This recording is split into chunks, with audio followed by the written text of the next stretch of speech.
Au premier coup d'œil, ce salon du livre et des artistes ressemble à d'autres salons. Une impression très rapidement balayée.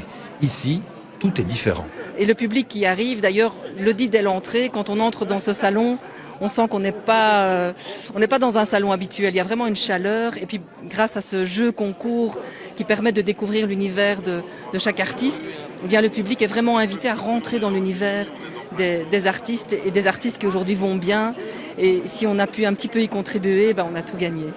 Ce concours permet de remporter un livre ou une œuvre. Mais revenons à ces exposants. Qui sont-ils ? La plupart ont eu un parcours de vie compliqué. Eh bien moi, le drame de la vie, c'est un camion qui m'a éjecté de la route il y a 7 ans, le 29 avril 2010, et qui a pris la fuite. Donc il m'a laissé sur la route. Et mon employeur, où j'allais signer mon C4, lui n'a pas reconnu mon trajet comme un accident du travail. Voilà, donc j'ai le camion qui s'en va et j'ai le patron qui fait faillite quelques mois après, qui me lâche aussi. D'autres personnes ont connu la violence conjugale, la toxicomanie, l'alcoolisme ou encore un cancer, et toutes ont voulu dépasser ces écueils de la vie. L'écriture les a aidés, ou encore l'art. L'écriture, elle m'est venue sur mon lit d'hôpital. J'écrivais des statuts Facebook pour expliquer ma vie, mes moments moins bien, mes moments bien. Et je me suis vite rendu compte qu'il fallait pas que je reste dans les moments pas bien. Et donc j'essayais à chaque fois finir par une lueur d'espoir. Et mes amis qui lisaient me disaient « ça me fait beaucoup de bien de lire ce que tu écris.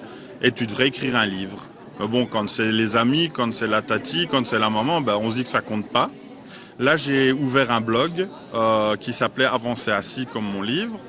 Et là, c'était plus des gens que je connaissais qui lisaient, c'était des gens du monde entier et qui me disaient monsieur, vous devriez écrire un livre, vraiment. Une devise accompagne également ce salon. Le talent, ça se partage. Et clairement, chaque année, on assiste à des très jolies collaborations entre les artistes, entre les auteurs, les illustrateurs, les photographes. J'ai encore entendu tout à l'heure une dame qui m'a dit « Ah, j'ai peut-être trouvé une collaboration pour des illustrations ». Donc oui, le talent, ça se partage vraiment ici. Élie de Montesi est peintre, mais aujourd'hui, grâce au salon, elle présente ses propres livres.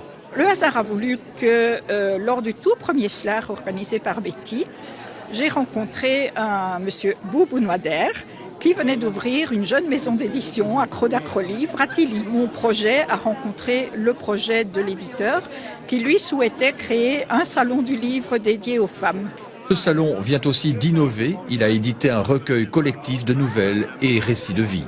Et donc on a ce magnifique livre qui s'appelle Résilience et qui est vraiment un très très beau travail, mais surtout qui est un ouvrage plein d'espoir parce que ces personnes sont passées par des choses parfois horribles et aujourd'hui vont bien et sont d'ailleurs pour la plupart présents ici dans ce salon. C'est une preuve supplémentaire qu'il y a toujours un coin de ciel bleu quelque part. Et ce petit coin, on peut le trouver ici, à ce salon du livre et des artistes. Et toujours au chapitre littérature, l'auteur Élie de Montesi, que l'on a vu dans ce reportage, présentera ses différents romans le mercredi 18 octobre à 19h30 à la bibliothèque d'Auvelais. C'est donc mercredi prochain.